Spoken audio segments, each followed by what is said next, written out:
Last night was the last presidential debate that will feature Donald Trump. He will either be term limited or he will lose. Now, of course, if he loses, maybe he'll run again in 4 years, but I kind of doubt it.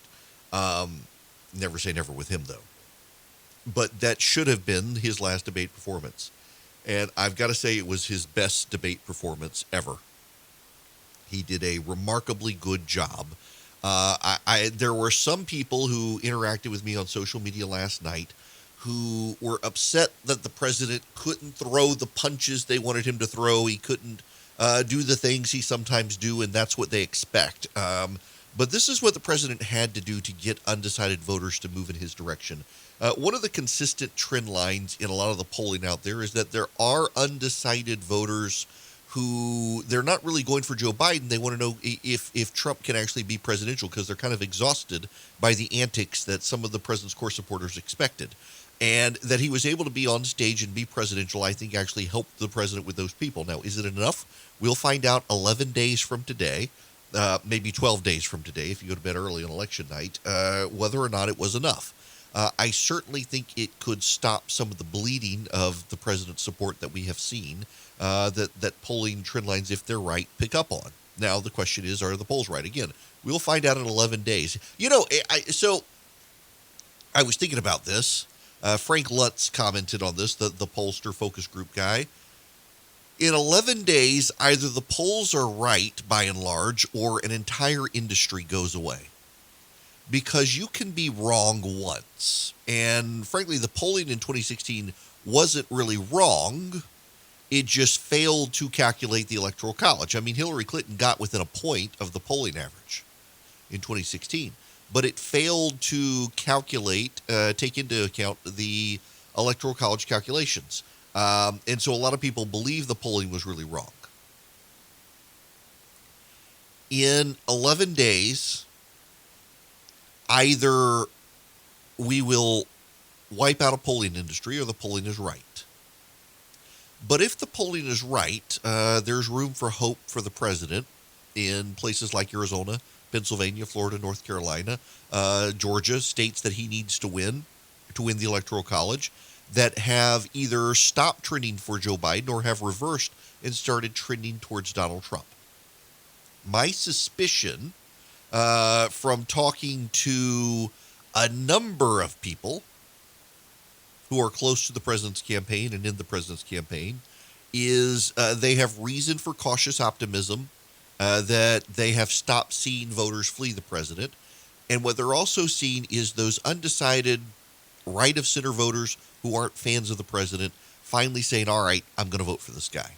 Essentially, you're seeing people who didn't vote for him in 2016 coming forward in 2020 and saying, yep, I'm going to vote for him. I may not particularly care for the guy, but I like his policies. They were never concerned about the people who've always liked the president. It's always about the people who didn't particularly care for him, but they liked his policies. Last night, the president who you may not care for, but you like his policies, that guy was on the debate stage, and it helped him tremendously to be up there doing what he was doing. Joe Biden, look, if you're a Democrat, you think Joe Biden won. If you're a Republican, you think Donald Trump won. I'm not going to argue one way or the other with you. I think the president had the best debate performance of his life. I think that matters. I think it gives him great credit that he was there, that he did it. And I think the president did something very interesting last night on stage.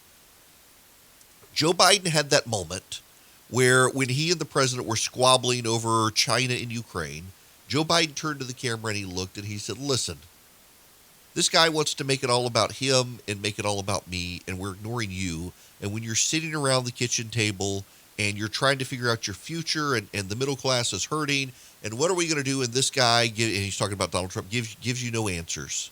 And Donald Trump says, Joe, don't do that. You've been in politics for 49 years. This is what politicians do. Oh, we're going to sit around the kitchen table and the middle class. He says, no, Joe, this is about you. And you didn't do any of this stuff for 49 years. You didn't do, I was like, wow. And so Philip and I, happy birthday to Philip, by the way. Philip and I were sitting on the front porch last night, and Joe Biden did that. I said, this is a good pivot for Joe Biden. And then the president did that. That's just what career politicians do, Joe. You always go to the middle class. And I, his mocking of Joe Biden pivoting towards the audience, say, let's connect to you, actually was an effective moment for the president. It was an effective moment for the president repeatedly through the night to say, Joe, you were there for 49 years. Why haven't you done this, Joe? Joe, you were vice president for 8 years. Why didn't you do any of this, Joe? Joe, you were there for so long, Joe. The sitting president of the United States, whose physical address is in Washington, D.C., who lives in the White House, who works in the Oval Office, who flies on Air Force One,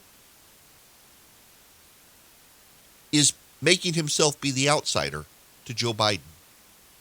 And I think he pulled it off, actually. I think he did. I have said forever that Joe Biden's biggest weakness is being a career politician. And the president last night highlighted that Joe Biden is a career politician. And, you know, the other thing is, I got to play you this montage. I thought this was very funny. Joe Biden and his "come on, man" line. Don't worry. It's all going to be over soon. Come on. Learning to live with it. Come on. Not that many of you are going to die, so don't worry about it. Come on. I know how to game the system.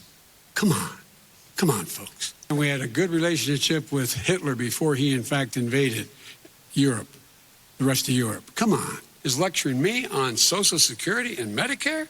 Come on. Let him go bankrupt. Come on.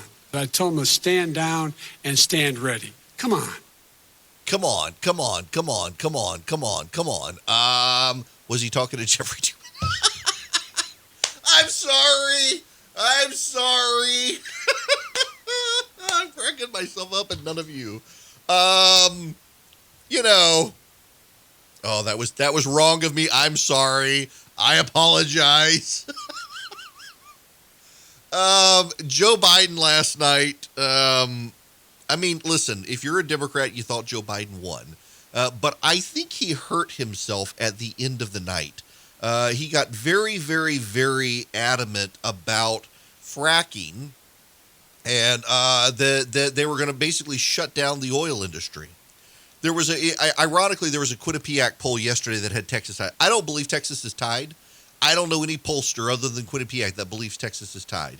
I simply do not believe that Texas is tied. And again, most pollsters I talk to add 2 to the president automatically. So maybe it's close, but seriously, the president's not going to lose Texas. And Joe Biden going out and saying essentially he's going to kill the energy sector didn't help Joe Biden last night. It didn't help him. And even CNN, which only seems to fact-check President Trump, decided to fact-check Joe Biden. Excuse me. President Trump once again went after Joe Biden on the issue of fracking to extract oil and gas. Let's listen. It's all a pipe dream. But you know what we'll do? We're going to have the greatest economy in the world. But if you want to kill the economy, get rid of your oil industry. And what about fracking? All right, let me allow fracking. Vice President Biden to respond. I never said I oppose fracking. You said it on tape. I did. Show the tape. Put it on your website. I'll put it on. Put it on the website. The fact of the matter is he's flat lying. Daniel, he then later on added that he had called for an end to fracking on federal land. Yeah, so in this case, Trump is correct. Biden did make anti-fracking comments during the Democratic primary in 2019 and 2020, and Trump was not lying. Listen, for example, to something he said in 2019. Thank you, Mr. Vice President. Just to clarify, would there be any place for fossil fuels, including coal and fracking, in a Biden administration? No, we would work it out. We would make sure it's eliminated and no more subsidies for either one of those, any fossil fuel. Yeah, Joe Biden got tripped up on that. So here's the thing. Let me be honest about what's going on with Joe Biden and fracking. Joe Biden doesn't care, and he knows that voters in Pennsylvania, South Louisiana, Texas, parts of West Virginia and Ohio, they need it. It's their job, and it's a good job, and it pays well. Joe Biden knows that. Joe Biden also knows that this is a pet issue for the progressives of the Democratic Party, and increasingly the Democratic Party as a whole is upset with fracking, and they believe it's bad for the environment, and they believe they need to get rid of it. Joe Biden cannot disagree with the progressives on this. Joe Biden can split the baby on court packing. He can't on fracking because to the Democrats, they have internalized climate change so much, it is an existential crisis for them. And so Biden can't walk away from it. Biden, on the Democratic debate stage, trying to be the nominee, had he tried to split the baby with fracking, would not be the Democratic nominee. Again, Democrats really, genuinely, truly, epistemologically believe that the world is coming to an end, it's going to hell in a handbasket, and we're all going to burn because of global warming. The Democrats genuinely believe that there is an existential crisis. They genuinely believe that climate change is going to kill us all. They genuinely believe that we're going to destroy the planet. And they genuinely believe that fossil fuels must go away in order to save it. And that includes fracking. And Joe Biden sees these people in these blue-collar towns in Pennsylvania where he, for some period of his life, spent time. And he knows he's putting all of them out of work.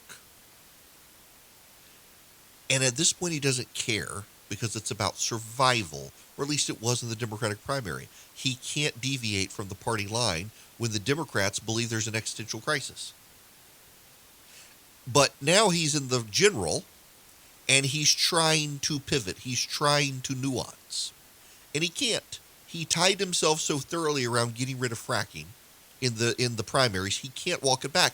And even the media that has done all the heavy lifting for him can't help him walk this back because so many members of the media want to hold him to the promise. Remember, even members of the media have internalized global warming. CNN has a global warming correspondent. They've internalized this. They can't let Joe Biden walk away from this. And so when Joe Biden comes out and says, hey, whoa, we're not gonna completely get rid of fracking. We're just gonna wind it down. We're not gonna subsidize it so they can still do it. Even the media's like, wait a second, Joe, you told us you were gonna ban it. You've got to ban it. We're all gonna die if you don't ban it. Joe, here's all the clips. Let's remind you.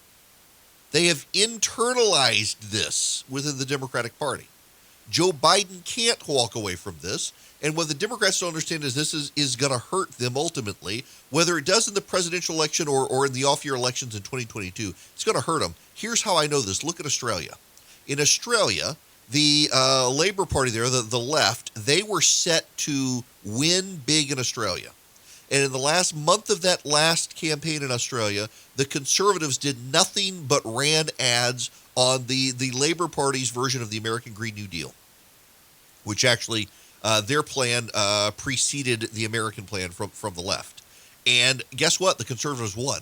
People were so worried about their taxes going up and their jobs going away, even if they didn't particularly care for the Conservatives, they won because they knew what disastrous policies the Australian Green New Deal would do. And the same thing here. To the extent that the Republicans have failed in this campaign to launch a consistent message, it is about that.